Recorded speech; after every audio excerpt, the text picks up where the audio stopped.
पंचम श्रेणीर जो आदर्श परीक्षा बा षष्ठ श्रेणी जो आदर्श परीक्षा होता है से पंचम श्रेणीर इंग्राजी बहीर जो क्वेश्चन गुड़िक बारंबार आसी थाए ताकू आम प्रथम पढ़ीदेवा और 2024 आदर्श एंट्रांस क्वेश्चन प्रैक्टिस करवा।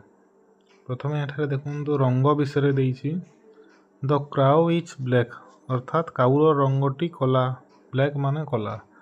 ऑरेंज इज कमलार रंग हूँ कमला बा orange. Marigold is yellow marigold माने हूँ गेंडू फूलर रंग हलदिया। पैरट इज ग्रीन माने शुआर रंग हूँ सबुज ग्रीन माने सबुज। स्काई इज ब्लू आकाश रंग नील। टोमाटो इज रेड माने पातल घंटार रंग लाल। एथारे रंग गुड़िक है ब्लैक माने कला ऑरेंज माने कमला येलो माने हलदिया ग्रीन माने सबुज स्काई माने नील ब्लू माने नील और रेड माने लाल।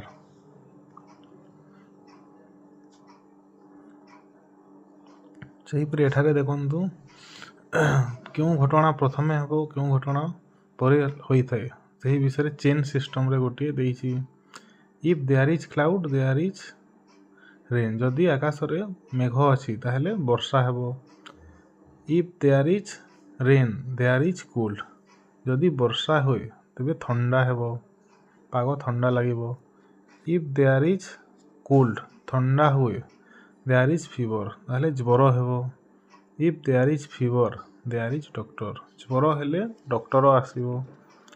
If there is doctor there is medicine जदि डॉक्टर आसीबो ताहले मेडिसिन देबो। If there is medicine there is cure जदि मेडिसिन देबो ताहले सुस्थ मध्य हेबो। सेहीपरि केतेक विशेष्य विशेषण देइछि एठारु क्वेश्चन आसी थाए प्राय मन रखिबा। हुइनाइंग हॉर्स हुइनाइंग माने अस्वर स्वर को हुइनाइंग कहा जाए। सेहीपरि स्विमिंग डक पहरी पारुथबा बतक। सिंगिंग बार्ड्स गाउथबा पक्षी माने जेपरि नाइटिंगेल बा कुकू। सेहीपरि बार्किंग डग भुकुथबा कुकुर।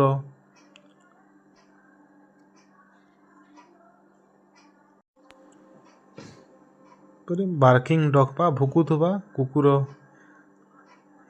डांसिंग गर्ल नाचुथबा झियो। बजिंग बी गुणु गुणु करुथबा महुमाछी। एठारे मन रखिबे जे डग सहित बार्किंग वर्ड रो संपर्क अछि।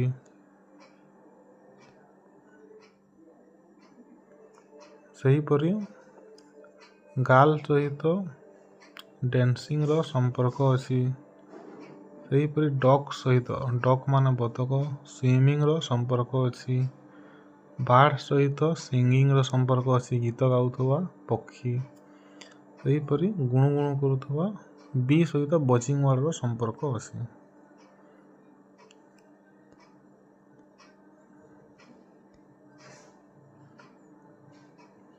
तापर एथारे नेगेटिव बा नेगेटिव वर्ड बा एंटोनिम्स विषय देइछि।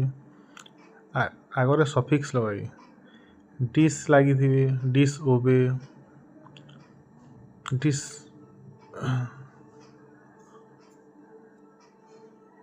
डिसजॉइंट सेहीपरि वर्ड मिस लगी थिबो mis match mis understand un लगी थिबो हैप्पी रो अनहैप्पी। प्लेजर रो डिसप्लेजर एपियर रो डिसएपियर ऑनेस्ट रो डिसऑनेस्ट हार्टेन रो डिसहार्टेन मिस रो मिसफॉर्च्यून मिसमैच मिसक्रेडिट मिसअंडरस्टैंड यही वर्ड रो मध्य गोटे क्वेश्चन आसी थाए। सेहीपरि यहाँ गांधीजी को फैमिली ट्री विषय देइछि एठारु गोटे क्वेश्चन मध्य आसी थाए। मन रखिबे जे गांधीजी को बापा को नाम करमचंद गांधी और तांको मां को नाम पुतलीबाई गांधी। सेपरि तांको ग्रैंडफादर को नाम हेउछि उत्तमचंद गांधी। गांधीजी को स्त्री को नाम कस्तूरबा गांधी और तांको चारोटी पुओ थिले हरिलाल मणिलाल रामदास देवदास। गांधीजी 1869 ମସିହା ଅକ୍ଟୋବର 2 ତାରିଖ ପୋରବନ୍ଦର ଗୁଜରାଟର ପୋରବନ୍ଦର ଠାରେ ଜନ୍ମଗ୍ରହଣ କରିଥିଲେ। ଏହାକୁ ମନେ ରଖିବେ, ଏହା ପ୍ରାୟତଃ କ୍ୱେଶ୍ଚିନ୍ରେ ଆସିଥାଏ। ତାଙ୍କ ବାପାଙ୍କ ନାମ କରମଚାନ୍ଦ ଗାନ୍ଧୀ, ମା ପୁତୁଲିବାଇ ଗାନ୍ଧୀ। 4ଟି ପୁଅ ହରିଲାଲ, ମଣିଲାଲ, ରାମଦାସ, ଦେବଦାସ। ସେ ଜାନୁଆରୀ 30, 1948 ମସିହାରେ ମୃତ୍ୟୁବରଣ କରିଥିଲେ। ଏଠାରୁ ମଧ୍ୟ ପ୍ରଶ୍ନ ଆସିଥାଏ।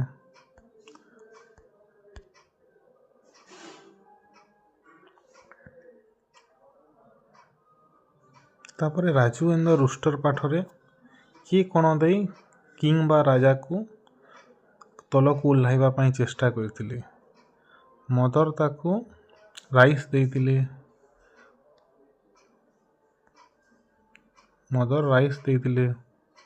ସେହିପରି ଗ୍ରାଣ୍ଡଫାଦର ବ୍ରେଡ୍ ଦେଇଥିଲେ। ଫାଦର ତାକୁ ହ୍ୱିଟ୍ ବା ଗହମ ଦେଇଥିଲେ ଓ ରାଜୁ ତାକୁ କକରୋଚ ବା ଅସରପା ଦେଇଥିଲେ।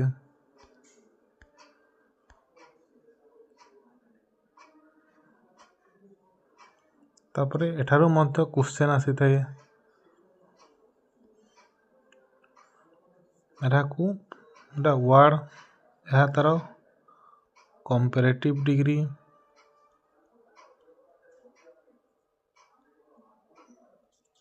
ଓ ଏହା ତାର ସୁପରଲେଟିଭ ଡିଗ୍ରୀ କୁହାଯାଏ ଇଂରାଜୀରେ।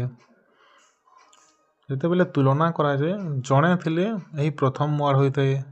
2 ଜଣଙ୍କ ଭିତରେ ତୁଳନା ହେଲେ ଏହି କମ୍ପାରେଟିଭ ଡିଗ୍ରୀ ଲାଗିଥାଏ ଓ 2ରୁ ଅଧିକ ଥିଲେ ଏହି ସୁପରଲେଟିଭ ଡିଗ୍ରୀ ଥାଏ, ଯେ ସମସ୍ତଙ୍କ ମଧ୍ୟରୁ ତୁଳନା ହୋଇଥିଲେ।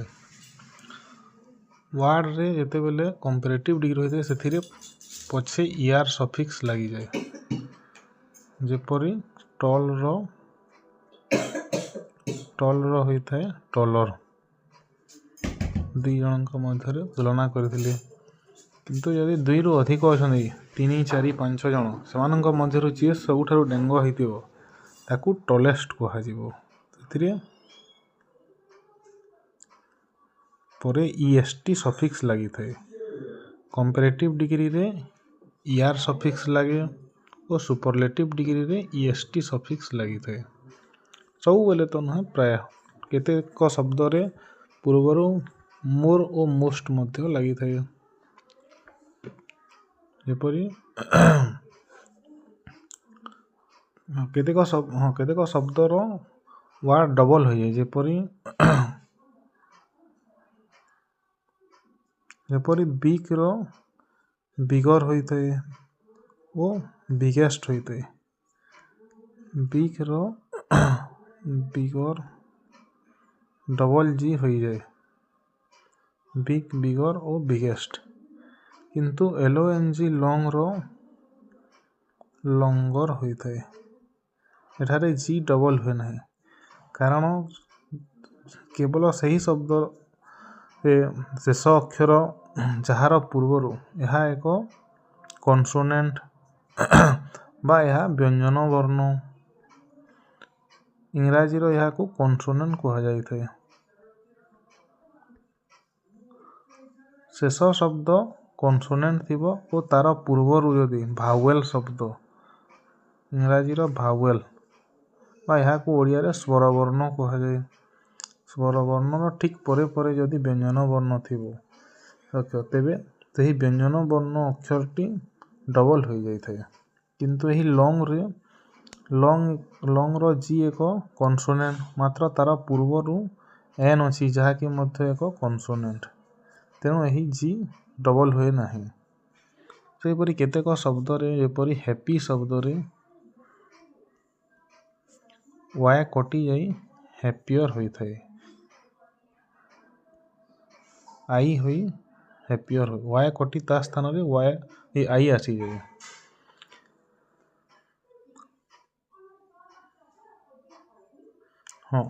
କେତେକ ଶବ୍ଦରେ ମଚ୍ ଓ ମୋର ମଧ୍ୟ ଲାଗିଥାଏ। ଯେପରି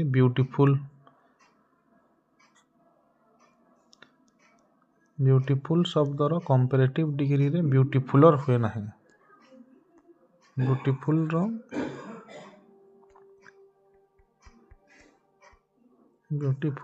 ମୋର ବ୍ୟୁଟିଫୁଲ ଓ ମୋଷ୍ଟ ବ୍ୟୁଟିଫୁଲ୍ ହୋଇଥାଏ। ଏଟାକୁ ମନେ ରଖିବେ, ଏଥିରୁ ନିଶ୍ଚିତ ଗୋଟିଏ ପ୍ରଶ୍ନ ଆସିବ।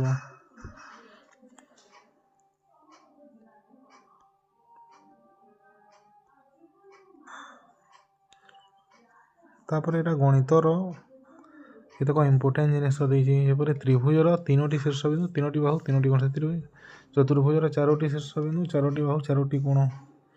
ଏପରି ପଞ୍ଚଭୁଜ, ଷଡ଼ଭୁଜ ଓ ବୃତ୍ତର ଦେଇଥାଏ।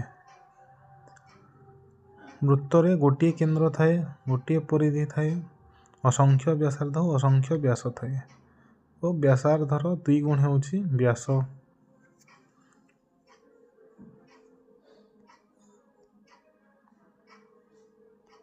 ଏହା ଅତ୍ୟନ୍ତ ଇମ୍ପୋର୍ଟାଣ୍ଟ। ଏଥିରୁ କ୍ୱେଶ୍ଚନ୍ ମଧ୍ୟ ନିଶ୍ଚିତ ଆସିବ। ସମଘନର 8ଟି ଶୀର୍ଷବିନ୍ଦୁ, 6ଟି ପାର୍ଶ୍ୱ, 12ଟି ଧାର। ସେହିପରି ଆୟତଘନର ମଧ୍ୟ 8ଟି ଶୀର୍ଷବିନ୍ଦୁ, 6ଟି ପାର୍ଶ୍ୱ, 12ଟି ଧାର। ସିଲିଣ୍ଡରର ଶୀର୍ଷବିନ୍ଦୁ ନାହିଁ, 3ଟି ପାର୍ଶ୍ୱ, ଉପର ତଳ 2ଟି ସମତଳ ଓ ଏହି ଏରିଆ ବକ୍ରତଳ। ସେହିପରି କୋନ୍ର ଗୋଟିଏ ଶୀର୍ଷବିନ୍ଦୁ ଉପରେ ଥାଏ ଓ 2ଟି ପାର୍ଶ୍ୱ, ଏହା ଗୋଟିଏ ପାର୍ଶ୍ୱ ଓ ତଳ ଗୋଟିଏ ମଧ୍ୟ ପାର୍ଶ୍ୱ। ଗୋଟିଏ ଧାର ଏହି ମଧ୍ୟରେ ଥାଏ।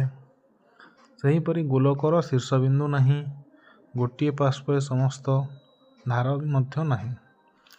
ପିରାମିଡ଼ର 4ଟି ଶୀର୍ଷବିନ୍ଦୁ, 1, 2, 3, 4, 6ଟି ଧାର। ଏହି 4ଟି ଶୀର୍ଷବିନ୍ଦୁର 1, 2, 3, 4, 5 ଓ 6 ଓ 4ଟି ପାର୍ଶ୍ୱ ଥାଏ।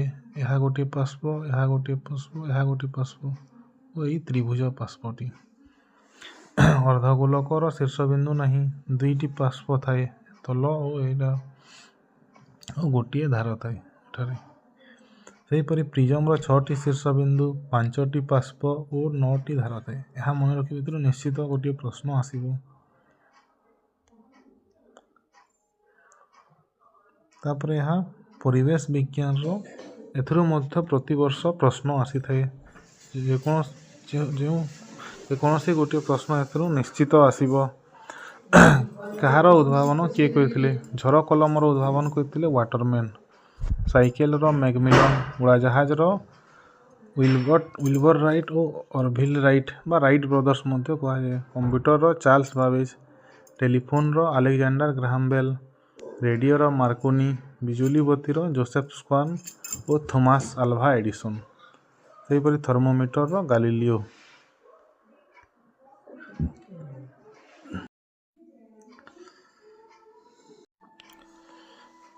ଆପଣମାନେ ଦେଖିପାରୁଥିବେ, ଏହା 2024 OAVS କ୍ଲାସ୍ VIର ପ୍ରଶ୍ନପତ୍ର ଦିଆଯାଇଛି। ବର୍ତ୍ତମାନ ଆମେ ଏହାକୁ ପ୍ରାକ୍ଟିସ୍ କରିବା।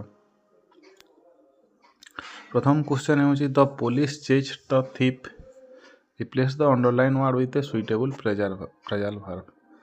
ଏପରି ଇଂରାଜୀର ଯେକୌଣସି ପାଠରୁ ଗୋଟିଏ କିମ୍ବା 2ଟି ୱାର୍ଡ଼ ପଡ଼ିବ, ଯାହାର ମିନିଂ ବା ତା'ର ବିପରୀତ ଶବ୍ଦ ଲେଖ ବୋଲି କହିদিব। ଚେଜ୍ଡ ମାନେ ଗୋଡ଼ାଇବା। ଗୋଡ଼ାଇବା ଶବ୍ଦର ଫ୍ରେଜାଲ ଭାର୍ବ ହେଉଛି ରେନ୍ ଆଫ୍ଟର। ରେନ୍ ଆଫ୍ଟର ମାନେ ପଛରେ ଦୌଡ଼ାଇବା। ଏହାର ଅପସନ୍ ହେଲା D. What is the meaning of the word ସ୍ୱାଲୋ?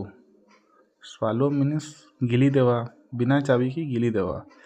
ଗିଳିଦେବାକୁ ଏହା ସେ ବନ୍ ପାଠର ଦ ଲିଟିଲ୍ ରାଉଣ୍ଡ ବନ୍ର ଫକ୍ସ ଯେଉଁ ଶେଷରେ ବନ୍କୁ ସ୍ୱାଲୋ କରି ଗିଳିଦିଏ, ଅର୍ଥାତ୍ ଏହାର ଉତ୍ତର ହେଉଛି ଇଟ୍ ୱିଦାଉଟ୍ ଚିୱିଂ।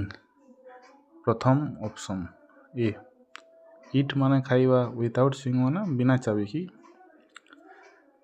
ୟୁଜିଂ ଦ ଆଲଫାବେଟ୍ସ ମେକ୍ ଏ ୱାର୍ଡ଼। GOSRASLAL। ଏହା ହେଉଛି ରାଜୁ ଏଣ୍ଡ ଦ ରୁଷ୍ଟରର। ଏଠାରେ କୁହାଯାଇଥିଲା ଯେ ଯେପରି ମଣିଷମାନଙ୍କ ପାଇଁ ରସଗୋଲା, ସେପରି କୁକୁଡ଼ା ପାଇଁ ହେଉଛି କକରୋଚ ବା ଅସରପା। ଠିକ୍ ୱାର୍ଡ଼ଟି ହେବ ରସଗୋଲା। ଅପସନ୍ ଡିରେ ଅଛି। The young unmarried daughter of a king is known as. ଏହା ସେ କିଙ୍ଗର ଯେଉଁ ଷ୍ଟୋରି ଶୁଣିବାକୁ ପସନ୍ଦ କରେ, ସେହି ପାଠର। କିଙ୍ଗ ଓ କୁଇନ୍ଙ୍କର ପୁଅକୁ ପ୍ରିନ୍ସ କୁହାଯାଏ, କିନ୍ତୁ ତାଙ୍କର ଝିଅ ବା ଡଟରକୁ ପ୍ରିନ୍ସେସ୍ କୁହାଯାଏ। ଯାହାକି ଅପସନ୍ ସି ରେ ଠିକ୍ ଭାବରେ ଲେଖାଯାଇଛି। When the winds blow clouds dash 5 number question. ଏହା କ୍ଲାଉଡ୍ ପାଠର ଏହା ଇମ୍ପୋର୍ଟାଣ୍ଟ ନିଶ୍ଚିତ ଭାବରେ ଆସିଥାଏ। ଯେତେବେଳେ ପବନ ବହିଥାଏ ମେଘ ଗୁଡ଼ିକ ପଳାଇ ଯାଆନ୍ତି ଓ ଯେତେବେଳେ ପବନ ଅଟକି ଯାଏ ମେଘ ଗୁଡ଼ିକ ଅଟକି ଯାଆନ୍ତି। ୱାଇଣ୍ଡସ୍ ବ୍ଲୋ, ଏହାକୁ ମନେ ରଖିବେ, winds blow clouds run away, wind stop cloud stand still. ତ ଏଠାରେ ଉତ୍ତର ହେବ ବି ର ରନ୍ ଏୱେ। ଆମେ ପୂର୍ବରୁ ଦେଖିଥିଲା ଯେ କେଉଁ ପଶୁ କିପରି ସାଉଣ୍ଡ କରେ, ତାହା ଏଇ 6 ନମ୍ବର କ୍ୱେଶ୍ଚନ୍ ଦେଇଛି। ମାଏ ଡଗ୍ କ'ଣ କରିପାରେ? ସିଂ, ଗାଇପାରେ ନାହିଁ। କ୍ରୋକ୍, ଏହା କ୍ରୋକ୍ କିଏ କରିଥାଏ? କ୍ରୋକ୍ ବେଙ୍ଗମାନେ କରିଥାନ୍ତି। ରୋର୍ କିଏ କରିପାରେ? ରୋର୍ ଟାଇଗର ବା ଲାୟନ କରିଥାଏ। ବାକି କ'ଣ ଥିଲା? ବାର୍କ ମାନେ ଭୁକିବା, ଯାହାକି ଅପସନ୍ ସି ରେ ଅଛି। My dog can bark. ସେହିପରି କ୍ରୋ କା କରିଥାଏ ତାର sound. The biggest of the rooster, Raju and the rooster ପାଠରୁ ଆସିଛି। ୱାଜ୍ କଲ୍ଡ କିଙ୍ଗ, ସବୁଠାରୁ ବଡ଼ କୁକୁଡ଼ାକୁ କିଙ୍ଗ କୁହାଯାଉଥିଲା, କାରଣ ତାର because she had a big red crown, ତାର ଗୋଟିଏ ବଡ଼ ଲାଲ ରଙ୍ଗର ଚୁଲ ବା କ୍ରାଉନ୍ ଥିଲା, ଯାହାକି ଅପସନ୍ ସି ରେ ଅଛି। ରାଜୁ ବ୍ରଟ୍ ଏ small all basket full of dash for king, 8 number question. Raju king ପାଇଁ ବାସ୍କେଟ୍ରେ କ'ଣ ଆଣିଲା? ଆମେ ସେଇ ପାଠରେ ପଢ଼ିଥିଲା ଯେ ଲିଜାର୍ଡ ନୁହଁ, ଲିଜାର୍ଡ ମାନେ ଝିଣ୍ଟିକା, ସାପ ନୁହଁ ବା ୱାର୍ମ ନୁହଁ, କ'ଣ ଆଣିଥିଲା? କକ୍ରୋଚ୍ ଆଣିଥିଲା, ଯାହାକି ଅପସନ୍ ଏ ରେ ଅଛି। The word fast is related to the word faster, so the word short is related to ଆମେ ଏହା ମଧ୍ୟ ଦେଖିଥିଲା ଯେଉଁ କମ୍ପାରେଟିଭ୍ ଓ ସୁପରଲେଟିଭ୍ ଡିଗ୍ରୀ। ଯେପରି ଫାଷ୍ଟର ଫାଷ୍ଟର ହେଇଛି ସେହିପରି ସର୍ଟର ସର୍ଟର ହେବ, କିନ୍ତୁ କେଉଁ ଅପସନ୍ର କେଉଁଟି ହେବ? ଚାରୋଟିରେ ସର୍ଟର ଦେଇଛି। SHORTER, SHOTER, SHORTTR, SHOTTR। ଦେଖନ୍ତୁ SHORTରେ ଟିର ପୂର୍ବରୁ ଆର୍ ଅଛି, ଏହା ଭାୱେଲ୍ ନୁହେଁ, କନସୋନେଣ୍ଟର ପୂର୍ବରୁ କନସୋନେଣ୍ଟ ଅଛି, ତେଣୁ ଏହା ଡବଲ୍ ହେବ ନାହିଁ, ତେଣୁ ଏହା SHORTER। କମ୍ପାରେଟିଭ୍ ଡିଗ୍ରୀରେ ପରେ ୟାର ସଫିକ୍ସ ଲାଗିଥାଏ, ଯେପରି ଫାଷ୍ଟର ଫାଷ୍ଟର ହେଇଛି ସେହିପରି ସର୍ଟର ସର୍ଟର ହେବ, ଯାହାକି ଅପସନ୍ ଏ ରେ ଅଛି। Which of the following word express the negative meaning, ଏହାର ପ୍ରଶ୍ନ ମଧ୍ୟ ଆମେ ଏହା ଦେଖିଥିଲା ଯେ ଡିସ୍, ମିସ୍ ଆଦି ଲାଗିଥିବ। ଅଣ୍ଡରଷ୍ଟାଣ୍ଡର ପୂର୍ବରୁ ମିସ୍ ଲାଗେ ସବୁବେଳେ ନେଗେଟିଭ୍ ୱାର୍ଡ ବା ଆଣ୍ଟୋନିମ୍ସ ପାଇଁ ଓ ମିସ୍ ଅଣ୍ଡରଷ୍ଟାଣ୍ଡ ହୁଏ, ଯାହାକି ଅପସନ୍ ବି ରେ ଅଛି। ତାପରେ ଅଛି it is important to start your day dash, ଏହା ଯେଉଁ ପୋଏମ୍ ଥିଲା ସେହି ପୋଏମ୍ର it is important to start your day with a smile, option B ରେ ଅଛି। The first young man story lasted dash 3 ପ୍ରଥମ ବ୍ୟକ୍ତିର ସେ ଯେଉଁ ଷ୍ଟୋରି କହୁଥିଲା ରାଜା ସାମ୍ନାରେ କେତେ 3 ଦିନ ପର୍ଯ୍ୟନ୍ତ ରହିଥିଲା। ଏଠାରେ ଇନ୍, ଅନ୍, ଫର୍ ବା ଏଭବ୍ ଏହିପରି ଏହାକୁ ପ୍ରିପୋଜିସନ୍ କୁହାଯାଇଥାଏ। ଏହା ଲଗାଇବା ପାଇଁ କୁହାଯାଇଛି ଯେତେବେଳେ ଆରମ୍ଭ ଦିନ ଦିଆଯାଇଥାଏ, ସବୁବେଳେ ମନେ ରଖିବେ ଯେତେବେଳେ ଆରମ୍ଭ ଦିନ ଥାଏ, ଫ୍ରମ୍ 2 ଅକ୍ଟୋବର ଏହିପରି ଆରମ୍ଭ ଦିନ 2 ତାରିଖ, ତାର ପୂର୍ବରୁ ଫ୍ରମ୍ ଲାଗିଥାଏ ବା ସିନ୍ସ ରହିଥାଏ। କିନ୍ତୁ ଯେତେବେଳେ 2 ଦିନ ପାଇଁ, ଫର୍ 2 ଡେଜ୍, ଫର୍ 3 ଡେଜ୍ ଏହିପରି 2 ଦିନ ପାଇଁ, 2 ଘଣ୍ଟା ପାଇଁ, 3 ଦିନ ପାଇଁ 3 ଘଣ୍ଟା ଥାଏ, ଏପରି ଥିଲେ ଆରମ୍ଭ ସମୟ ଦେଇନଥିଲେ ତା ପୂର୍ବରୁ ଫର୍ ଲାଗିଥାଏ ସବୁବେଳେ, ଏହାକୁ ମନେ ରଖିବେ। ତେଣୁ ଏଠାରେ ଅପସନ୍ ସି ର ଫର୍ ହେବ। ତାପରେ ଏହା ପିଣ୍ଟୁର ଯେଉଁ ପାଠର ସେଥିରୁ ଆସିଛି। Father put the tablet inside a dash and gave it to Pintu, ପିଣ୍ଟୁକୁ ତାର ବାପା ଟେବଲେଟ୍କୁ କେଉଁ ଭିତରେ ରଖି ଦେଇଥିଲେ? ଏପଲରେ, ନା ଅରେଞ୍ଜରେ, ନା ବନାନାରେ, ନା ପମ୍ପକିନ୍ସରେ? ଆମେ ଜାଣିଛୁ ସେ ପାଚିଲା ବନାନା ବା ପାଚିଲା କଦଳୀରେ ଦେଇଥିଲେ, ରାଇପ୍ ବନାନା, ଅପସନ୍ ସି ରେ ଅଛି। ତାପରେ 14 ନମ୍ବର ପ୍ରଶ୍ନ, ଅରୁଣ ଗାନ୍ଧୀ ଦ ଡ୍ୟାସ୍ ଅଫ୍ ଗାନ୍ଧିଜୀ, ମୁଁ ଗାନ୍ଧିଜୀଙ୍କ ଫ୍ୟାମିଲି ଟ୍ରି କହିଲା ସମୟରେ କହିନଥିଲି। ବାକି ଗାନ୍ଧୀଜୀଙ୍କ ନାତି ବା ଗ୍ରାଣ୍ଡସନ୍ଙ୍କ ନାମ ହେଉଛି ଅରୁଣ ଗାନ୍ଧୀ, ଯାହାକି ପେନ୍ସିଲ୍ ଷ୍ଟୋରି ପାଠରୁ କ୍ୱେଶ୍ଚନ୍ ପଡ଼ିଛି। ଅପସନ୍ ଡି ଗ୍ରାଣ୍ଡସନ୍ ହେବ ଏହାର ଉତ୍ତର। Santosh dash TV yesterday, fill in the blank with the appropriate verb form, watches, had watched, has watched।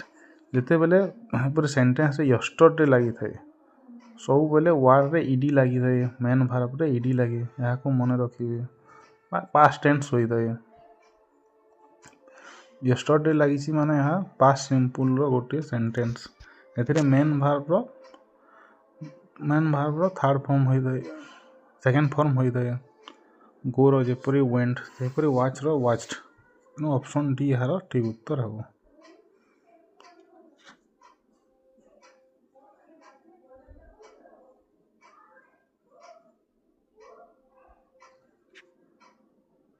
ତାପରେ ଗଣିତର ପ୍ରଥମ କ୍ୱେଶ୍ଚନ୍ ଦେଖନ୍ତୁ ଦେଇଛି 3/25କୁ ଦଶମିକ ରୂପରେ ଲେଖ। 3/25କୁ ତ 3କୁ ଆମେ 25 ଦ୍ୱାରା ହରଣ କରିବା ମୁସ୍କିଲ ହେବ। ତେଣୁ ଏହାକୁ ଯେତେବେଳେ ବି ଏପରି ନମ୍ବର ଥିବ ସବୁବେଳେ ହରକୁ 10ର କୌଣସି ଘାତ ବା 1ରେ 0 ଥିବା ସଂଖ୍ୟାରେ ପରିଣତ କରିବା ପାଇଁ ଚେଷ୍ଟା କରିବେ ଗୁଣନ କରିକି। 25କୁ ତ 10 କରିହେବନି, ତେଣୁ 100 କରିହେବ। କିପରି 100 ହେବ? 25ରେ 4 ଗୁଣନ କଲେ, ସେହିପରି ତଲେ 4 ଗୁଣନ କଲେ ଭଗ୍ନ ସଂଖ୍ୟାରେ ଯଦି ତଲେ କିଛି ଗୁଣନ ବା ହରଣ କରାଯାଏ ଉପରେ ମଧ୍ୟ କରାଯାଇଥାଏ। ତଲେ 4 ଗୁଣନ କଲା, ତେଣୁ ଉପରେ ମଧ୍ୟ 4 ଗୁଣନ କରିବାକୁ ପଡ଼ିବ। ବର୍ତ୍ତମାନ ଏହା ହେଇଗଲା 12/100 ଓ ସମସ୍ତ ସଂଖ୍ୟାର ଦଶମିକଟି ଡାହାଣ ପାର୍ଶ୍ୱର ଶେଷ ଅକ୍ଷର ପରେ ଥାଏ। ଏହାକୁ ମନେ ରଖିବେ। 12ର ପରେ ଦଶମିକ ବିନ୍ଦୁ ଅଛି ଓ 1 ଦ୍ୱାରା କୌଣସି ସଂଖ୍ୟାକୁ 100 କିମ୍ବା 10 ଦ୍ୱାରା ଭାଗ କଲେ 1ରେ ଯେତୋଟି ଶୂନ ଥାଏ ଦଶମିକ ସଂଖ୍ୟା ସେତୋଟି ଘର ବାମ ପାର୍ଶ୍ୱକୁ ଘୁଞ୍ଚିଥାଏ। 1ରେ 2ଟି ଶୂନ ଅଛି, ତେଣୁ ଏହି ଦଶମିକ ବିନ୍ଦୁ 2ଟି ଘର, ଏପରି ଗୋଟିଏ ଘର ଓ ପୁଣି ଏଇଠି ଗୋଟିଏ ଘରକୁ ଘୁଞ୍ଚିବ, ଅର୍ଥାତ୍ ଏହା 0.12 ହେବ। ଦଶମିକର ଆଗରୁ ଶୂନ ବସାଯାଏ, ତେଣୁ ଏହା 0.12 ହେବ, ଯାହାକି ଅପସନ୍ ସିରେ ଅଛି।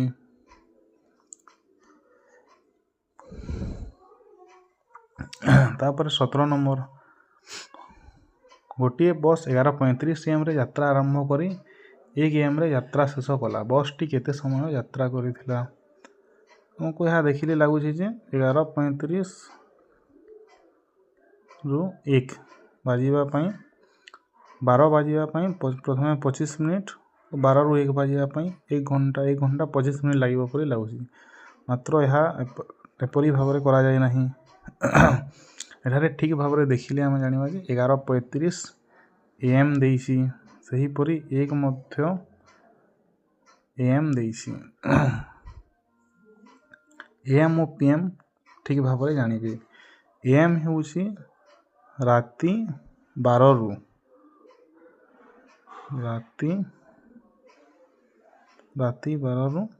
ମଧ୍ୟାହ୍ନ 11:59 ପର୍ଯ୍ୟନ୍ତ।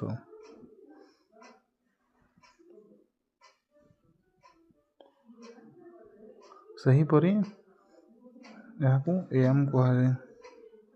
AM ବା ଆଣ୍ଟି ମେରିଡ଼ିୟମ୍ କହନ୍ତି ଇଂରାଜୀରେ। ସେହିପରି PM ବା ପୋଷ୍ଟ ମେରିଡ଼ିୟମ୍, ଏହା ମଧ୍ୟାହ୍ନ 12ରୁ ରାତି 11:59 ପର୍ଯ୍ୟନ୍ତ।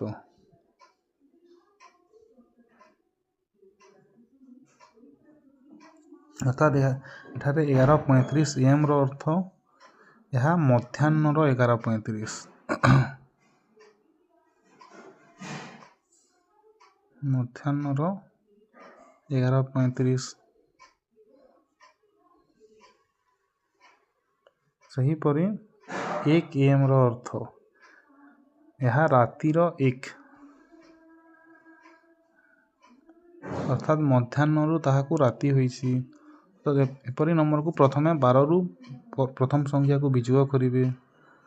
1200ରୁ 11.35।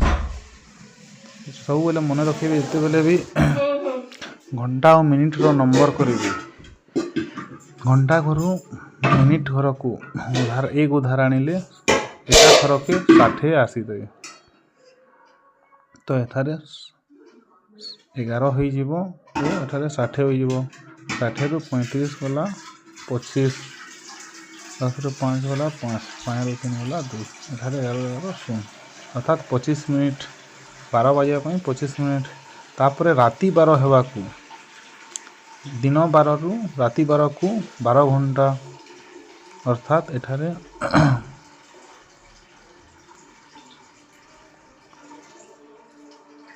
ପ୍ରଥମେ 12ରୁ 11:35 ହେଇଯିବା କଲେ 25 ମିନିଟ୍ ରହିବ। ତାପରେ ଦିନ 12ରୁ ରାତି 12କୁ 12 ଘଣ୍ଟା, ଅର୍ଥାତ୍ 12.00 ଏହା ସହ ଯୋଗ ହେବ। ପୁଣି ରାତି 12ରୁ 1କୁ 1 ଘଣ୍ଟା 1:00 ଯୋଗ ହେବ। ତେଣୁ ବର୍ତ୍ତମାନ ଏହା 25, 12, 1, 13 ଘଣ୍ଟା 25 ମିନିଟ୍ ହୋଇଯିବ, ଯାହାକି ଅପସନ୍ ସିରେ ଅଛି। ତାପରେ 18 ନମ୍ବର 2000 ମସିହାର ଦାନ ହୋଇଯାଇଛି ଦିନ ସଂଖ୍ୟା କେତେ? ଏପରି ନମ୍ବର ପଡ଼ିଲେ ସବୁବେଳେ ମନେ ରଖିବେ ଯେ ଯେଉଁ ବର୍ଷଟି ଦେଇଦେବ ତାହା ଅଧିବର୍ଷ ନା ତାହାକୁ ଚେକ୍ କରିବେ। ଏହିପରି ଯେଉଁ ମସିହାରେ 2ଟି ଶୂନ ଥିବ ତାକୁ 400ରେ ହରଣ କରିବେ। 400ରେ ତାହା ଛିଡ଼ିଗଲେ ତାହା ଏକ ଅଧିବର୍ଷ ହୋଇଥାଏ। 0 କଟିଗଲା, 4 5 20। ଯଦି ସେଥିରେ 2ଟି ଶୂନ ନଥିବ, ଯେପରି 1940 ଅଛି, ଏହାକୁ କେବଳ 4 ଦ୍ୱାରା ହରଣ କରିବେ। ଯଦି ଛିଡ଼ିଗଲା ତାହେଲେ ଏହା ଏକ ଅଧିବର୍ଷ ଓ ଅଧିବର୍ଷରେ ଗୋଟିଏ ଦିନ ଅଧିକା ଥାଏ। ଫେବୃଆରୀ 29ତମ ଦିନ 366 ଦିନ ହୋଇଥାଏ। 2000 ମସିହା 400ରେ ଛିଡ଼ି ଯାଉଛି, ତେଣୁ ଏହା ଏକ ଅଧିବର୍ଷ। ତେଣୁ ଏହି ବର୍ଷ 366 ଦିନ ରହିବ, ଅପସନ୍ ସିରେ ଅଛି। ତାପରେ 19 ନମ୍ବର, ଗୋଟିଏ ଗାଡ଼ି 6 ଘଣ୍ଟାରେ 90 କିଲୋମିଟର ରାସ୍ତା ଅତିକ୍ରମ କଲା। ସେହି ଗାଡ଼ିଟି ସମାନ ବେଗରେ 9 ଘଣ୍ଟାରେ କେତେ କିଲୋମିଟର ରାସ୍ତା ଅତିକ୍ରମ କରିବ? ଏହା ଏକିକ ଧାରା ଦ୍ୱାରା କରାଯାଇପାରିବ। 6 ଘଣ୍ଟାରେ ଗାଡ଼ିଟି ଗଲା 90 କିଲୋମିଟର। ସେହିପରି 1 ଘଣ୍ଟାରେ ଗାଡ଼ିଟି ଯିବ 90 ହରଣ 6 ବା 15 କିଲୋମିଟର। ସେହିପରି 9 ଘଣ୍ଟାରେ ଯିବ 15 ଗୁଣନ 9, ଅର୍ଥାତ୍ 135 କିଲୋମିଟର, ଯାହାକି ଅପସନ୍ ଡିରେ ଅଛି। ତାପରେ 20 ନମ୍ବର, ପାଖାପାଖି କେଉଁ ଦୁଇଟି ପୂର୍ଣ୍ଣ ସଂଖ୍ୟା ମଧ୍ୟରେ 33/8 ଅଛି? ପରି ପ୍ରଶ୍ନ ପଡ଼ିଲେ ହରଣ କରିଦେବେ। 33/8କୁ ଆମେ ହରଣ କରିଦେବା। 33 ହରଣ 8 କଲେ 8 × 4 = 32 ଯିବ ଓ 1 ରହିଯିବ, ଅର୍ଥାତ୍ ଏହା 4 ଠାରୁ କିଛି ଅଧିକ କିନ୍ତୁ 5 ଠାରୁ କମ୍, କାରଣ 8 5 40 ହୋଇଯିବ। ତେଣୁ ଏହା 4 ଓ 5 ମଧ୍ୟରେ ରହିବ। ଯେଉଁ ସଂଖ୍ୟା ଭାଗଫଳରେ ଥାଏ ସେହି ସଂଖ୍ୟା ଓ ତାର ପରବର୍ତ୍ତୀ ସଂଖ୍ୟା ମଧ୍ୟରେ ରହିଥାଏ। ଏପରି ପ୍ରଶ୍ନ ପଡ଼ିଲେ ଜାଣିବେ। 4 ଓ 5 ଅପସନ୍ ବିରେ ଅଛି। ତାପରେ ଏହି ଭଗ୍ନ ସଂଖ୍ୟାର ଗୋଟିଏ ନମ୍ବର ପ୍ରତ୍ୟେକ ବର୍ଷ ପଡ଼ୁଛି, ଅର୍ଥାତ୍ ଏ ବର୍ଷ ମଧ୍ୟ ଆସିବ 21 ନମ୍ବର ପରି ନମ୍ବର। ଗୋଟିଏ କେକ୍ର 1/3 ଅଂଶ ମୀରାକୁ ଦିଆଗଲା। ମୀରାକୁ କେକ୍ର 1/3 ଅଂଶ ଦିଆଗଲା। ନିଜ ଭାଗରେ 1/4 ଅଂଶ ସେ ତା ଭାଇକୁ ଦେଲା। ମୀରା ପାଖରେ ସମୁଦାୟ କେକ୍ର କେତେ ଅଂଶ ରହିଲା? ଅର୍ଥାତ୍ ମୀରା ନିଜ ଭାଗର 1/4 ଅଂଶ ତା ଭାଇକୁ ଦେଇଦେଲା, ଅର୍ଥାତ୍ 1/3ର 1/4 ଅଂଶ, ଅର୍ଥାତ୍ 1/12 ଭାଗ। ଏହା ସେ ତା ଭାଇକୁ ଦେଇଦେଲା। ମୀରା ପାଖରେ ସମୁଦାୟ କେତେ ଅଂଶ ରହିବ? ଏହା ତା ଭାଇ ନେଲା 1/12 ଅଂଶ, ଅର୍ଥାତ୍ ମୀରା ପାଖରେ ଥିଲା 1/3 ଅଂଶ। ସେଥିରୁ ସେ 1/12 ଦେଇଦେଲା, ଅର୍ଥାତ୍ ଏହାର ଲସାଗୁ ଯାଏ 12।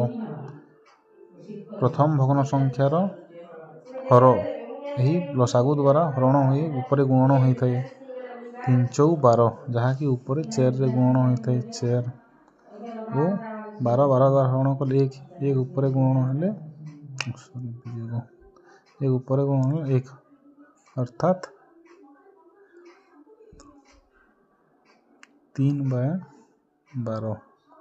ଏହାକୁ କାଟିଦେଲେ 3×3 3×12 1/4 ଯାହାକି ଅପସନ୍ ସିରେ ଅଛି।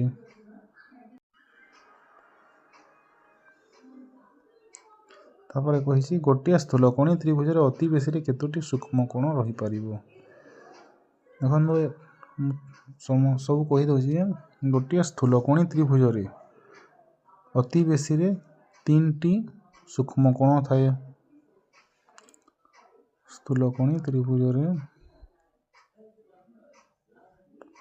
ବେଶୀରେ 3ଟି ସୂକ୍ଷ୍ମ କୋଣ ଥାଏ।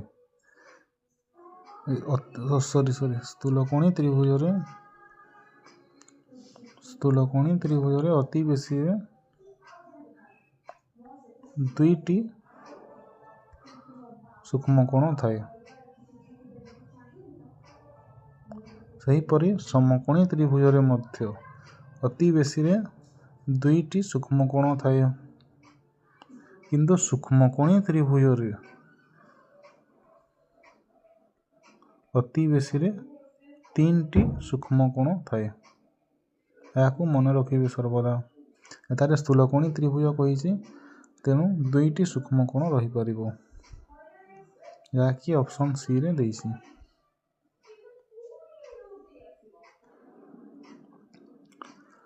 ତାପରେ 23 ନମ୍ବର, କେନ୍ଦ୍ରବିନ୍ଦୁ ମଧ୍ୟ ଦେଇ ବୃତ୍ତର ପରିଧି ଉପରିସ୍ଥ 2ଟି ବିନ୍ଦୁକୁ ଯୋଗ କରୁଥିବା ରେଖାଖଣ୍ଡର ନାମ କ'ଣ ପଚାରିଛି। ଏହା ଏକ ବୃତ୍ତ। ବୃତ୍ତର ଏହି ବିନ୍ଦୁକୁ ଏହାକୁ କେନ୍ଦ୍ର କୁହାଯାଏ। କେନ୍ଦ୍ରଠାରୁ ବୃତ୍ତ ଉପରିସ୍ଥ ଯେକୌଣସି ବିନ୍ଦୁକୁ ଯେଉଁ ରେଖା ଯୋଗ କରେ ତାକୁ ବ୍ୟାସାର୍ଦ୍ଧ କୁହାଯାଏ। ସେହିପରି କେନ୍ଦ୍ର ଦେଇ ବୃତ୍ତର ଉପରିସ୍ଥ 2 ବିନ୍ଦୁକୁ ଯୋଗ କରୁଥିବା ରେଖାକୁ ବୃତ୍ତର 2 ପାର୍ଶ୍ୱସ୍ଥ ଉପରିସ୍ଥ ବିନ୍ଦୁକୁ ଯୋଗ କରୁଥିବା ରେଖା ଯାହାକି ବୃତ୍ତର କେନ୍ଦ୍ର ଦେଇ ଯାଇଛି ତାକୁ ବ୍ୟାସ କୁହାଯାଏ। ଓ ବୃତ୍ତର 2ଟି ବିନ୍ଦୁକୁ ଯୋଗ କରୁଥିବା ମାତ୍ର କେନ୍ଦ୍ର ଦେଇ ଯାଇନଥିବ ତାକୁ ଜ୍ୟା କୁହାଯାଏ। ଓ ଏହି ଅଂଶକୁ ବୃତ୍ତର ପରିଧି କୁହାଯାଏ। ହେଲେ ଏଠାରେ ପଚାରିଛି ବିନ୍ଦୁ ଯୋଗ କରୁଥିବା ରେଖାଖଣ୍ଡ ନାମ। କେନ୍ଦ୍ରବିନ୍ଦୁ ଦେଇ ଯାଇଛି, ଏହା ବ୍ୟାସ ଅଟେ, ଅପସନ୍ ବିରେ ଅଛି। ଇଂରାଜୀ ଅକ୍ଷର ଏ ର କେତୋଟି ପ୍ରତିସମ ଅକ୍ଷ ଅଛି। ପ୍ରତିସମ ଅକ୍ଷ ଅର୍ଥାତ୍ ଏ କୁ ସମାନ 2 ଭାଗରେ ଭାଗ କରୁଥିବା ରେଖା। ଏହା କେବଳ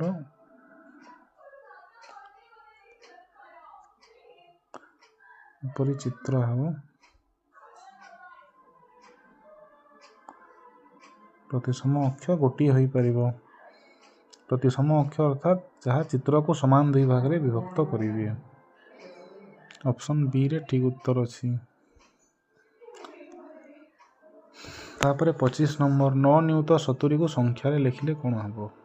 ଏପରି କୌଣସି ଗୋଟିଏ ସଂଖ୍ୟାକୁ ଅକ୍ଷରରେ ଲେଖିବା ପାଇଁ କହିବ।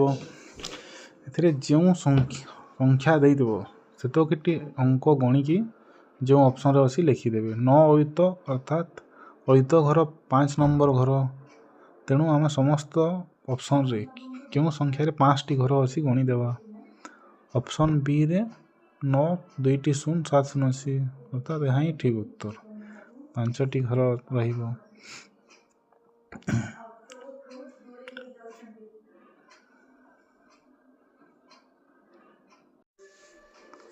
ତାପରେ ଦେଇଛି 26 ନମ୍ବର, 64ର କେତୋଟି ଗୁଣନୀୟକ ଅଛି। ଗୁଣନୀୟକ ଓ ଗୁଣିତକ ମଧ୍ୟରେ ପାର୍ଥକ୍ୟ ଜାଣିବା। ଗୁଣିତକର ଅର୍ଥ ହେଉଛି କୌଣସି ସଂଖ୍ୟାରେ 1 2 3 4 5 ଗୁଣନ କରିବା। ଯେଉଁ ଗୁଣଫଳ ବାହାରିବ ତାହା ହେଉଛି ଗୁଣିତକ। ଓ ଗୁଣନୀୟକ ହେଉଛି ଯାହା ଦ୍ୱାରା ସେହି ସଂଖ୍ୟାଟି ବିଭାଜ୍ୟ ହୋଇଥାଏ, ଅର୍ଥାତ୍ 26 କାହା ଦ୍ୱାରା ବିଭାଜ୍ୟ ହୋଇପାରିବ। ସବୁ ସଂଖ୍ୟାର ପ୍ରଥମ ଦୁଇଟି ଗୁଣନୀୟକ ହେଉଛି ପ୍ରଥମେ 1 ଓ ସେହି ସଂଖ୍ୟା ନିଜେ। ସେହିପରି 64ର ଗୁଣନୀୟକ ହେଉଛି 1 ଓ 64 ନିଜେ। ସେହିପରି 2 ଓ 32, 3ରେ ଯିବ ନାହିଁ, 4ରେ ଯିବ, 4 ଓ 16 64। ଏପରି 4 5ରେ ଯିବ ନାହିଁ, 6ରେ ଯିବ ନାହିଁ, 7ରେ ଯିବ ନାହିଁ, 8ରେ ଯିବ, 8 8ଟା 64। ଅର୍ଥାତ୍ 1 2 4 8 16 32 64। ଏହା ତାର ଗୁଣନୀୟକ ଗୁଡ଼ିକ କେତୋଟି ଅଛି? 1 2 3 4 5 6 7 7ଟି ଗୁଣନୀୟକ, ଅର୍ଥାତ୍ ଅପସନ୍ ସିରେ ଅଛି।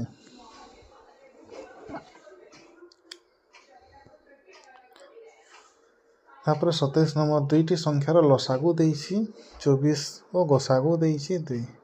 ଏମାନଙ୍କ ମଧ୍ୟରୁ ଗୋଟିଏ ସଂଖ୍ୟା 6 ହେଲେ ଅନ୍ୟଟି କେତେ?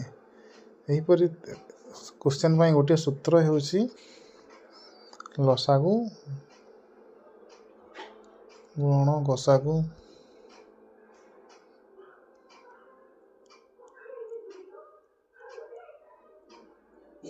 ସମାନ ସଂଖ୍ୟା ଦୁଇଟିର ଗୁଣଫଳ।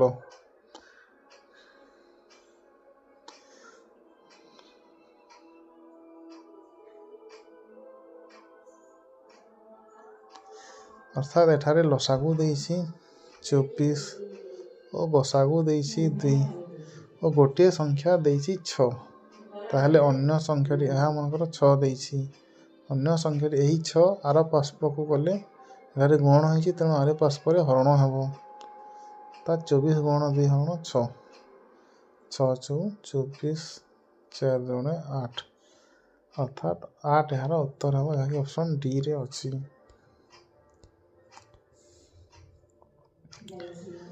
ତାପରେ ମୁଁ ଚିତ୍ର ମାଧ୍ୟମରେ ତୁମକୁ ପୂର୍ବରୁ ଦେଖେଇଥିଲି ଆୟତଘନ, ସମଘନ ପରି ସଂଖ୍ୟାର ଧାର କେତୋଟି ଲେଖାଏଁ ଅଛି। ଏଠାରେ ପ୍ରଶ୍ନରେ ଦେଇଛି ଆୟତଘନର କେତୋଟି ଧାର?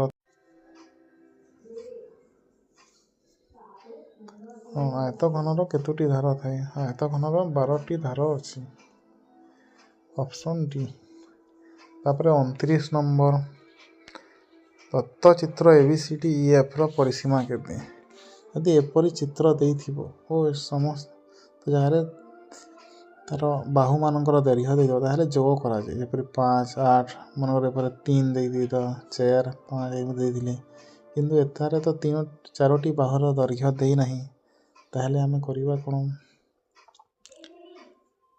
ମନେକର ଏହା ଏପରି ଯଦି ଚିତ୍ର ହେଇଥାନ୍ତା, ଆୟତ ଚିତ୍ର ସମ୍ପୂର୍ଣ୍ଣ ଏହିପରି ଚିତ୍ର ହେଇଥାନ୍ତା ABCD, ତାହେଲେ ତାର ପରିସୀମାର ସୂତ୍ର କ'ଣ ଅଛି? 2 ଗୁଣନ ଦୈର୍ଘ୍ୟ ଯୋଗ ପ୍ରସ୍ଥ।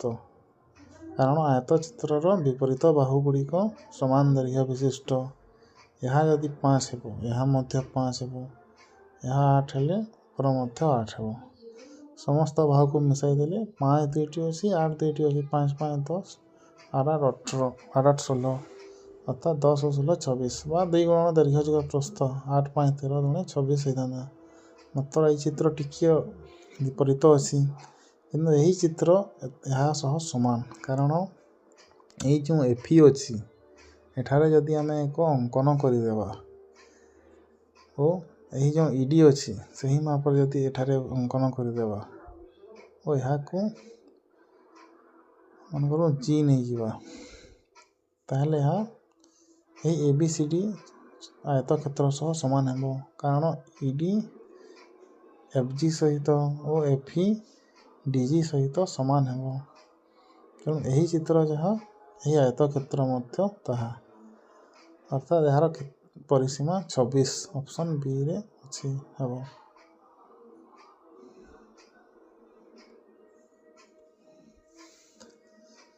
ତାପରେ 30 ନମ୍ବର, ଗୋଟିଏ ଆୟତକ୍ଷେତ୍ରର ଦୈର୍ଘ୍ୟ 12 ସେଣ୍ଟିମିଟର, ପ୍ରସ୍ଥ 8 ସେଣ୍ଟିମିଟର ଦେଇଛି। ଏହାର କ୍ଷେତ୍ରଫଳ, ଆୟତକ୍ଷେତ୍ରର କ୍ଷେତ୍ରଫଳର ସୂତ୍ର ହେଉଛି ଦୈର୍ଘ୍ୟ ଗୁଣନ ପ୍ରସ୍ଥ।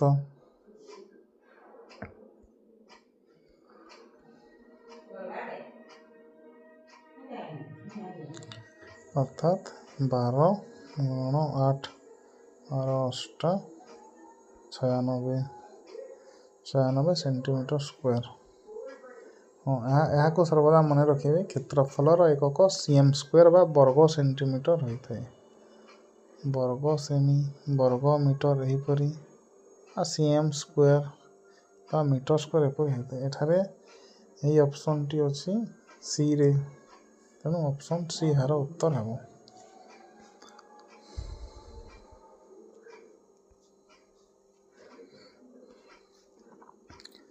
ତାପରେ ପରିବେଶ ବିଜ୍ଞାନ ଆସିଗଲା। ପରିବେଶ ବିଜ୍ଞାନ କେଉଁ ଗ୍ୟାସ୍ 31 ନମ୍ବର, କେଉଁ ଗ୍ୟାସକୁ ଉଦ୍ଭିଦ ଗ୍ୟାସୀୟ ଅବସ୍ଥାରେ ବ୍ୟବହାର କରିପାରେ ନାହିଁ? ଏହା ହେଉଛି ଯବକ୍ଷାରଜାନ। ଯବକ୍ଷାରଜାନକୁ କେହି ମଧ୍ୟ ସିଧାସଳଖ ବ୍ୟବହାର କରିପାରନ୍ତି ନାହିଁ। କେବଳ କେତେକ ବ୍ୟାକ୍ଟେରିଆ ଯେପରିକି ରାଇଜୋବିୟମ୍ ଓ ବ୍ଲୁ ଗ୍ରୀନ୍ ଆଲ୍ଜି ବା ଶୈବାଲ ଏମାନେ ସିଧାସଳଖ ବ୍ୟବହାର କରିପାରନ୍ତି।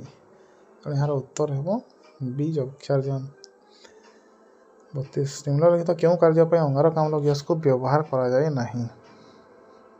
ମୃଦୁ ପାନୀୟ ପ୍ରସ୍ତୁତିରେ, ନିଆଁ ଲିଭା କାର୍ଯ୍ୟରେ, ସବୁଜ ଉଦ୍ଭିଦମାନଙ୍କ ଖାଦ୍ୟ ପ୍ରସ୍ତୁତିରେ, ପାଣି ବିଶୁଦ୍ଧ କରିବାରେ। ମୃଦୁ ପାନୀୟ ପ୍ରସ୍ତୁତିରେ ବା କୋଲ୍ଡ ଡ୍ରିଙ୍କସ୍ ଯେଉଁ ସେଥିରେ ଅଙ୍ଗାରକାମ୍ଳକୁ ବ୍ୟବହାର କରାଯାଇଥାଏ, ଯେଉଁ ଭୁଡ଼ୁ ଭୁଡ଼ୁ ଶବ୍ଦ ହୋଇଥାଏ ତାହା ଅଙ୍ଗାରକାମ୍ଳ ପାଇଁ ହୋଇଥାଏ। ସେହିପରି ଫାୟାର ଏକ୍ସଟିଂଗୁଇସର ବା ନିଆଁ ଲିଭାଇବା ପାଇଁ ମଧ୍ୟ ଅଙ୍ଗାରକାମ୍ଳକୁ ବ୍ୟବହାର କରାଯାଏ। ସବୁଜ ଉଦ୍ଭିଦମାନେ ଯେଉଁ ଖାଦ୍ୟ ପ୍ରସ୍ତୁତି କରନ୍ତି ଆଲୋକ ଶ୍ଳେଷଣ, ସେଥିରେ ମଧ୍ୟ ଅଙ୍ଗାରକାମ୍ଳ ବ୍ୟବହାର ହୋଇଥାଏ। ତେଣୁ ପାଣି ବିଶୁଦ୍ଧ କରିବାରେ ଅଙ୍ଗାରକାମ୍ଳକୁ ବ୍ୟବହାର କରାଯାଏ ନାହିଁ। Option D. ତାପରେ ମୁଁ ଆପଣଙ୍କୁ ପୂର୍ବରୁ ଦେଖେଇଥିଲି ଯେ ଆବିଷ୍କାର ବା ଉଦ୍ଭାବନ, କିଏ କ'ଣ ଆବିଷ୍କାର ବା ଉଦ୍ଭାବନ କରିଥିଲେ ତାହା ନିଶ୍ଚିତ ଗୋଟିଏ ପଡ଼ିଥାଏ। ଏଠାରେ ସାଇକେଲର ଉଦ୍ଭାବକ କିଏ ପଚାରିଛି? ଏହା ହେଉଛି ମ୍ୟାକମିଲନ ବା ଅପସନ୍ ସି। ଜଳ ପ୍ରଦୂଷଣ ପାଇଁ ନିମ୍ନଲିଖିତ ମଧ୍ୟରୁ କେଉଁଟି ଏକ ପ୍ରାଥମିକ କାରଣ ଅଟେ? 34 ନମ୍ବର, ଜଳ ପ୍ରଦୂଷଣ ତ ଉଦ୍ଭିଦମାନେ କରନ୍ତି ନାହିଁ, ଜୀବଜନ୍ତୁ ମଧ୍ୟ ସେତିକି ପରିମାଣରେ କରନ୍ତି ନାହିଁ। ସବୁଠାରୁ ବେଶୀ ମାନବ ବା ଆମେ ମଣିଷମାନେ ନିଜେ କରିଥାଉ। ତେଣୁ ଏହାର ଉତ୍ତର ହେବ ବି ମାନବ କାର୍ଯ୍ୟକଳାପ। ଖାଦ୍ୟରେ କେଉଁ ପ୍ରକାର, ଏହା ଶକ୍ତି ପାଠର ଗୋଟିଏ ପ୍ରଶ୍ନ। ଖାଦ୍ୟରେ ଥାଏ ରାସାୟନିକ ଶକ୍ତି। ସେହିପରି ଅନ୍ୟାନ୍ୟ ଜିନିଷ ମଧ୍ୟ ଆସିପାରେ, ଯେପରି ପବନ ବା ଜଳରେ ଥାଏ ଗତିଜ ଶକ୍ତି, ସ୍ଥିତିଜ ଶକ୍ତି। ପବନରେ ଅଛି ଯାନ୍ତ୍ରିକ ଶକ୍ତି, ସୂର୍ଯ୍ୟରେ ଅଛି ସୌର ଶକ୍ତି, ବ୍ୟାଟେରୀରେ ଅଛି ରାସାୟନିକ ଶକ୍ତି, ନିଆଁରେ ଅଛି ଆଲୋକ ଶକ୍ତି ଓ ତାପ ଶକ୍ତି। ତେଣୁ ଏଠାରେ ଖାଦ୍ୟ ପଚାରିଛି, ଖାଦ୍ୟରେ ଅଛି ରାସାୟନିକ ଶକ୍ତି। Option D. ସକଳ ଶକ୍ତିର ଆଧାର କାହାକୁ କୁହାଯାଏ? ସୂର୍ଯ୍ୟକୁ କୁହାଯାଏ। ସୂର୍ଯ୍ୟଙ୍କ ଠାରୁ ସମସ୍ତେ ଶକ୍ତି ପାଇଥାନ୍ତି। ଅପସନ୍ ଏହାକୁ ମନେ ରଖିବେ। ଏହି କ୍ୱେଶ୍ଚନ୍ ବହୁତ ଥର ଆସିଲାଣି। କେଉଁ ଦୁଇଟି ଖାଦ୍ୟସାର ଆବଶ୍ୟକ ପରିମାଣରେ ଖାଇଲେ ଅପପୁଷ୍ଟି ରୋଗ ହୁଏ ନାହିଁ? ଶ୍ୱେତସାର ଓ ପୁଷ୍ଟିସାର ଖାଇଲେ ଖାଦ୍ୟସାର ଅପପୁଷ୍ଟି ବା ମାଲନ୍ୟୁଟ୍ରିସନ୍ ହୋଇନଥାଏ। ତେଣୁ ଅପସନ୍ ଏ ଏହାର ଠିକ୍ ହେବ। ଏହା ପରିବେଶ ବିଜ୍ଞାନ ରୋଗ ଓ ସ୍ୱାସ୍ଥ୍ୟ ପାଠର ପ୍ରଶ୍ନ। ଏଥିରୁ ନିଶ୍ଚିତ ପ୍ରଶ୍ନ ଆସିଥାଏ ଭିଟାମିନ୍, ତାପରେ ରୋଗ ଏହି ପାଠରୁ। ତାପରେ ଗୋଟିଏ କ୍ୱେଶ୍ଚନ୍ ରୋଗର ନିଶ୍ଚିତ ଆସିବ ଯେ କେଉଁ ମଶା ଦ୍ୱାରା କେଉଁ ରୋଗ ବ୍ୟାପିଥାଏ? ଯେପରି ଏଡିସ୍ ମଶା ଦ୍ୱାରା ଡେଙ୍ଗୁ ରୋଗ ହୋଇଥାଏ। ସେହିପରି କ୍ୟୁଲେକ୍ସ ମଶା ଦ୍ୱାରା, ଏହାକୁ ସର୍ବଦା ମନେ ରଖିବେ, ବାତ ଜ୍ୱର ହୋଇଥାଏ।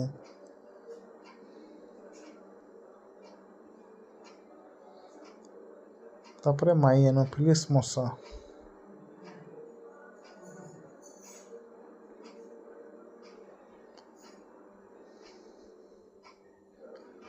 ମାଇଏନୋଫିଲିସ୍ ମଶା ଦ୍ୱାରା ମ୍ୟାଲେରିଆ ହୋଇଥାଏ।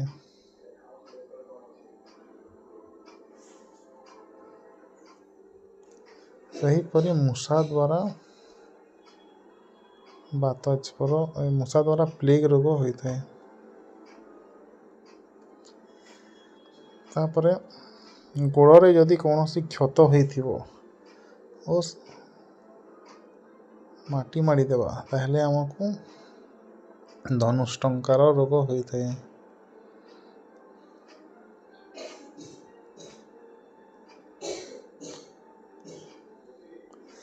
ସେହିପରି ଯଦି ପାଗଲା କୁକୁର ବିଲୁଆ କାମୁଡ଼ି ଦେଲେ, କୁକୁର ବା ବିଲୁଆ ବା ପାଗଲ ମାଙ୍କଡ଼ କାମୁଡ଼ି ଦେଲେ ଆମକୁ ଜଳାତଙ୍କ ରୋଗ ହୋଇଥାଏ।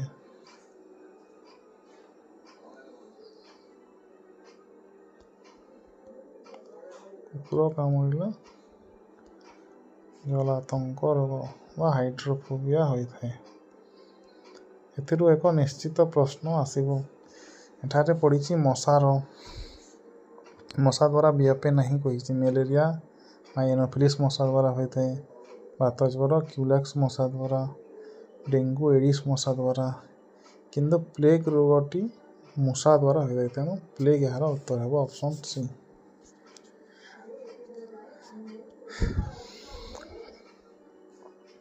ତାପରେ ଆବର୍ଜନା ପାଠ, ଏଥିରୁ ମଧ୍ୟ ନିଶ୍ଚିତ କ୍ୱେଶ୍ଚନ୍ ଆସିଥାଏ। କେଉଁ ଆବର୍ଜନା ଗୁଡ଼ିକ ମାଟିରେ ମିଶିପାରେ, କେଉଁ ଗୁଡ଼ିକ ମିଶିପାରେ ନାହିଁ। ପ୍ଲାଷ୍ଟିକ୍, ତାପରେ ଧାତୁ, କାଚ ଏପରି ଜିନିଷ ଗୁଡ଼ିକ ମାଟିରେ ମିଶିପାରନ୍ତି ନାହିଁ। ପ୍ଲାଷ୍ଟିକ୍ ପଲିଥିନ୍ ପରି ଅନ୍ୟ ଗୁଡ଼ିକ ମାଟିରେ ମିଶିଯାଆନ୍ତି। ଯାହାର କହିଛି ନିମ୍ନଲିଖିତ କେଉଁଠି ମାଟିରେ ମିଶିଯାଏ ନାହିଁ। ପ୍ଲାଷ୍ଟିକ୍ ବ୍ୟାଗ୍ ହେବ ଅପସନ୍ ଏ। ପଦ୍ମ ଫୁଲର କେଉଁ ଅଂଶ ବାୟୁମଣ୍ଡଳରୁ ବାୟୁ ଗ୍ରହଣ କରେ? ବାୟୁ ଗ୍ରହଣ କରିବା ପାଇଁ ଉଦ୍ଭିଦର ପତ୍ରରେ, ଏହାକୁ ମନେ ରଖିବେ ସର୍ବଦା, ଏହିପରି ପତ୍ରରେ ଛୋଟ ଛୋଟ କଣାମାନ ଥାଏ। ଏହାକୁ ସ୍ତୋମ୍ କୁହାଯାଏ। ସ୍ତୋମ୍ ଦ୍ୱାରା ଉଦ୍ଭିଦ ବାୟୁମଣ୍ଡଳରୁ ବାୟୁ ଗ୍ରହଣ କରେ। ତେଣୁ ଏଠାରେ ଉତ୍ତର ହେବ ବି, ପତ୍ରର ସ୍ତୋମ୍। ମାନବର କେଉଁ କାର୍ଯ୍ୟକଳାପ ବାୟୁମଣ୍ଡଳରେ ଉପସ୍ଥିତ ଅମ୍ଳଜାନ ସ୍ତରକୁ ହ୍ରାସ କରେ? ଅମ୍ଳଜାନ ସ୍ତରକୁ ହ୍ରାସ କରିବା କିପରି ହୋଇଥାଏ? ଯେତେବେଳେ ଅମ୍ଳଜାନ କିଏ ଦେଇଥାଏ? ଗଛ ଗୁଡ଼ିକ ନଷ୍ଟ ହୋଇଗଲେ ଅମ୍ଳଜାନ ପରିମାଣ ଆପେ ଆପେ କମିଯିବ। ଗଛ କିପରି ନଷ୍ଟ ହୋଇଥାଏ? ଜଙ୍ଗଲ ନଷ୍ଟ ହେଲେ। ଅପସନ୍ ଏ ଏହାର ଠିକ୍ ଉତ୍ତର ହେବ।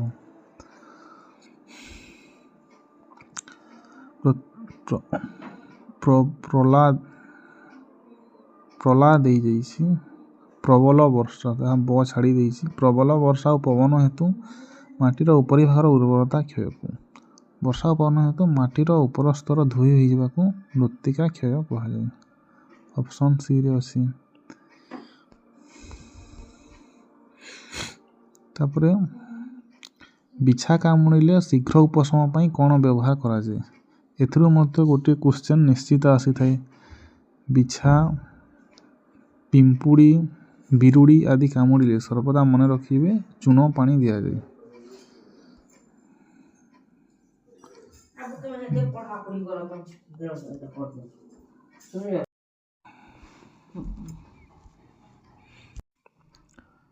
ବିଛା, ବିରୁଡ଼ି ଓ ପିମ୍ପୁଡ଼ି କାମୁଡ଼ିଲେ ସର୍ବଦା ମନେ ରଖିବେ ଚୂନ ପାଣି ଦିଆଯାଇଥାଏ। ବିଛା,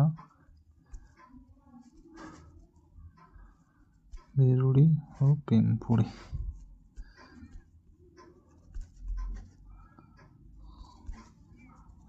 ଚୂନ ପାଣି ଦିଆଯାଏ।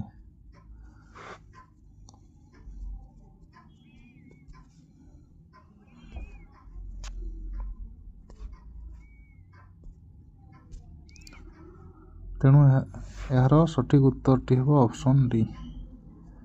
ସେହିପରି ଅନ୍ୟ କେତେକ ରୋଗର ମେଡ଼ିସିନ୍ ମଧ୍ୟ ମନେ ରଖିବ, ଯାହାକି ପରୀକ୍ଷାରେ ଆସିପାରେ। ଯେପରି ଧନୁଷ୍ଟଙ୍କାର ନ ହେବା ପାଇଁ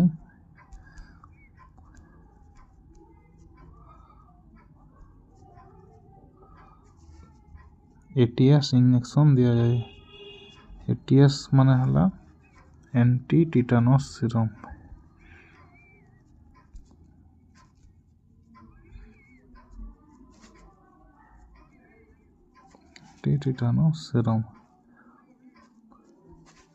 ସେହିପରି ସାପ କାମୁଡ଼ିଲେ ASV ଇଞ୍ଜେକ୍ସନ୍ ଦିଆଯାଏ, ଆଣ୍ଟି ସ୍ନେକ୍ ଭେନମ୍।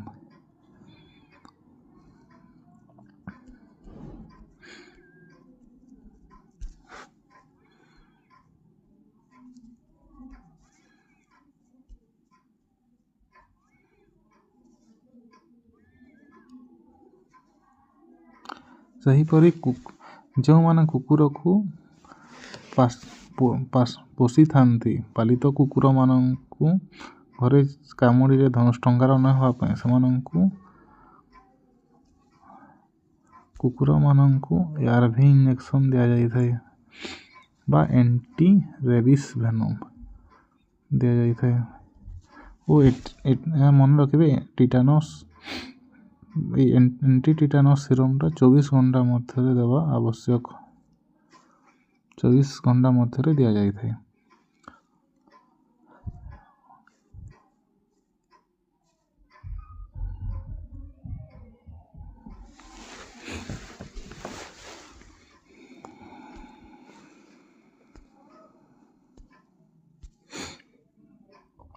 ତାପରେ 44 ନମ୍ବର, ଓଟ ନିଜ ଶରୀର କେଉଁଠି ଅଧିକ ପାଣି ଜମା କରି ରଖିପାରେ? ମନେ ରଖିବେ, ଓଟ ତାର କୁଜରେ ଖାଦ୍ୟ ଜମା କରିଥାଏ। ଖାଦ୍ୟ ବା ଫ୍ୟାଟ୍ ଜମା କରି ରଖେ। କୁଜରେ ଜଳ ଲେଖିବେ ନାହିଁ, କିନ୍ତୁ ଜଳ ରଖେ ପାକସ୍ଥଳୀ ନିକଟରେ ଥିବା ଥଳିରେ। ପାକସ୍ଥଳୀ ନିକଟର ଥଳିରେ ଜଳ ଜମା ରଖିଥାଏ ଓ ଯେତେବେଳେ ସେ ଖାଦ୍ୟ ବା ଜଳ ପାଏ ନାହିଁ, ଏହାକୁ ବ୍ୟବହାର କରି 6-7 ଦିନ ବଞ୍ଚିପାରେ। ତେଣୁ ଏଠାରେ ଠିକ୍ ଉତ୍ତରଟି ହେବ ବି, ପାକସ୍ଥଳୀ ପାଖରେ ଥିବା ଥଳି। କେଉଁ ପ୍ରାଣୀ ତାର 4ଟି ଯାକ ଗୋଡ଼କୁ ହାତ ପରି ବ୍ୟବହାର କରିପାରେ? ବିଲେଇ ତ ପାରେ ନାହିଁ, ଠେକୁଆ ମଧ୍ୟ ନୁହେଁ, ମୂଷା ମଧ୍ୟ, ତେଣୁ ମାଙ୍କଡ଼ ଠିକ୍ ଉତ୍ତର ହେବ। ଅପସନ୍ ଏ ରେ ଅଛି।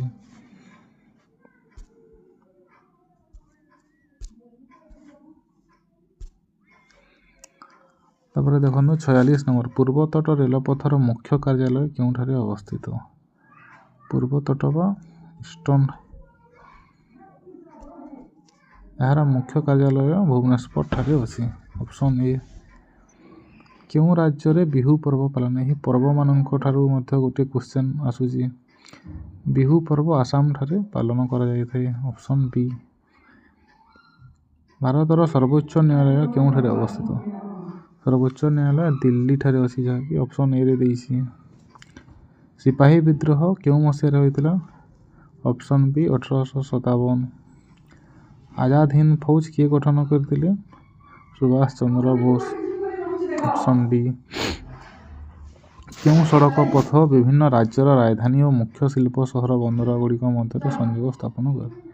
ମନେ ରଖିବେ, ରାଜ୍ୟର ରାଜଧାନୀଗୁଡ଼ିକୁ ରାଜ୍ୟ ରାଜପଥ ସଂଯୁକ୍ତ କରିଥାଏ।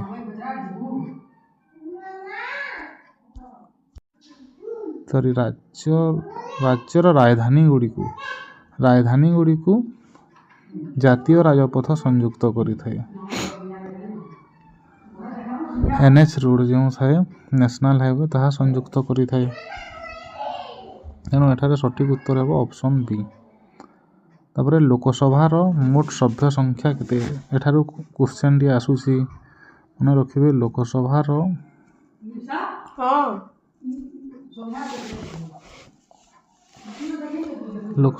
ସିଟ୍ ସଂଖ୍ୟା ହେଉଛି 545। ସେହିପରି ରାଜ୍ୟସଭାର ସିଟ୍ ସଂଖ୍ୟା ହେଉଛି 250 ଓ ଆମ ଓଡ଼ିଶାର ବିଧାନସଭାର ସିଟ୍ ସଂଖ୍ୟା ହେଉଛି 147। ଏ ତିନିଟାକୁ ମନେ ରଖିବା ଭିତରୁ ପ୍ରଶ୍ନ ଆସୁଛି। ଏଠାରେ ଲୋକସଭା ପଚାରିଛି, ତେଣୁ ଏଠାରେ ଠିକ୍ ଉତ୍ତରଟି ହେବ 545। Option C. ଗୋଟିଏ ରାଜ୍ୟର ରାଜ୍ୟପାଳଙ୍କୁ କିଏ ନିଯୁକ୍ତ କରନ୍ତି? ମନେ ରଖିବେ, ରାଷ୍ଟ୍ରପତି ରାଜ୍ୟପାଳଙ୍କୁ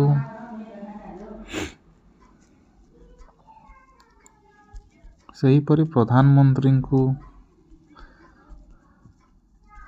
ଓ ହାଇକୋର୍ଟ ଓ ସୁପ୍ରିମକୋର୍ଟର ଜଜ୍ମାନଙ୍କୁ ମଧ୍ୟ ନିଯୁକ୍ତି ଦେଇଥାନ୍ତି। ଏ ସମସ୍ତ ରାଷ୍ଟ୍ରପତି ଦେଇଥାନ୍ତି। ତେଣୁ ଅପସନ୍ ଡି ଏହାର ଠିକ୍ ଉତ୍ତର। ସେହିପରି ମାନଚିତ୍ରର ରଙ୍ଗମାନଙ୍କ ଠାରୁ ବି ମଧ୍ୟ କ୍ୱେଶ୍ଚିନ୍ଟି ଆସିଛି। ମାନଚିତ୍ରରେ କେଉଁ ରଙ୍ଗ ଜଳଭାଗକୁ ସୂଚାଏ? ନୀଳ ରଙ୍ଗ ଜଳଭାଗକୁ ସୂଚାଏ। ଅପସନ୍ ଏ ରେ ଅଛି।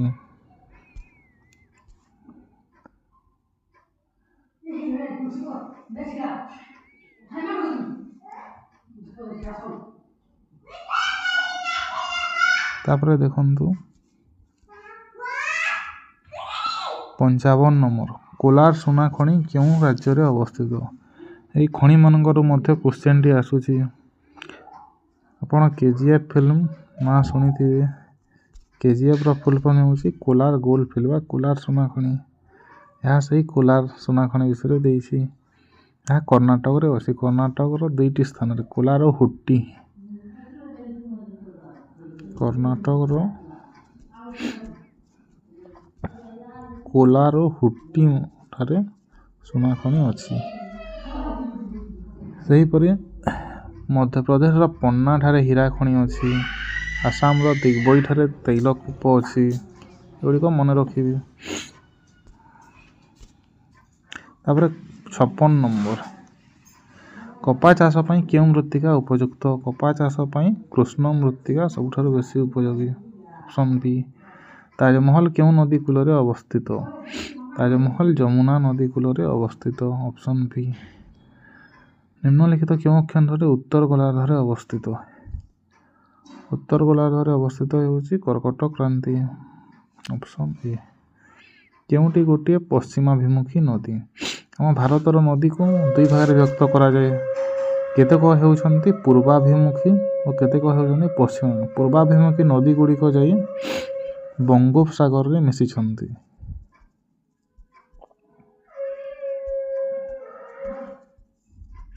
ଓ ପଶ୍ଚିମାଭିମୁଖୀ ନଦୀ ଗୁଡ଼ିକ ଆରବ ସାଗରରେ ପଡ଼ିଛନ୍ତି।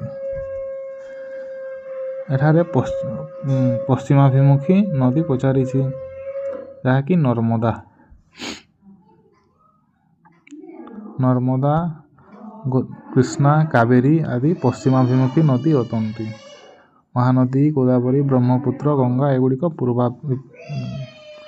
ପୂର୍ବାଭିମୁଖୀ ନଦୀ ଅଟନ୍ତି। ଏହା ମନେ ରଖିବେ। ପଶ୍ଚିମାଭିମୁଖୀ ନଦୀ ଗୁଡ଼ିକ ହେଲା ନର୍ମଦା, କୃଷ୍ଣା, କାବେରୀ।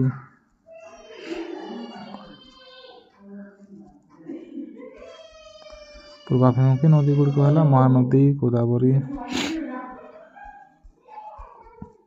ଗଙ୍ଗା ଆଦି। କେଉଁଟି ଉତ୍ତରାଖଣ୍ଡର ଗୋଟିଏ ବ୍ୟାଘ୍ର ପ୍ରକଳ୍ପ? ଉତ୍ତରାଖଣ୍ଡର ଜିମ୍ କର୍ବେଟ୍ ଏକ ବ୍ୟାଘ୍ର ପ୍ରକଳ୍ପ। ସେହିପରି ଅନ୍ୟାନ୍ୟ ମଧ୍ୟ ମନେ ରଖିବ ଯେପରି ଆସାମର ଶିମିଳିପାଲ ଏକ ବ୍ୟାଘ୍ର ପ୍ରକଳ୍ପ। ତାପରେ ଗୁଜରାଟର ଗିର୍ ଏକ ସିଂହ ପ୍ରକଳ୍ପ। ସେହିପରି କାଜିରଙ୍ଗା ହେଉଛି ଏକ ସିଂହ ବିଶିଷ୍ଟ ଗଣ୍ଡା। ଚନ୍ଦକା ହେଉଛି ହାତୀ ଅଭୟାରଣ୍ୟ। ଚିଲିକା ଓ ଭରତପୁର ହେଉଛି ପକ୍ଷୀ ବିହାର। ଭିତରକନିକା କୁମ୍ଭୀର, ଗହୀରମଥା କଇଁଛ ପାଇଁ। ଏପରି ମନେ ରଖିବେ। ଧନ୍ୟବାଦ। ଆଶା କରୁଛି ଆପଣମାନଙ୍କୁ ଏହି ଭିଡ଼ିଓଟି ଉପାଦେୟ ହୋଇଥିବ।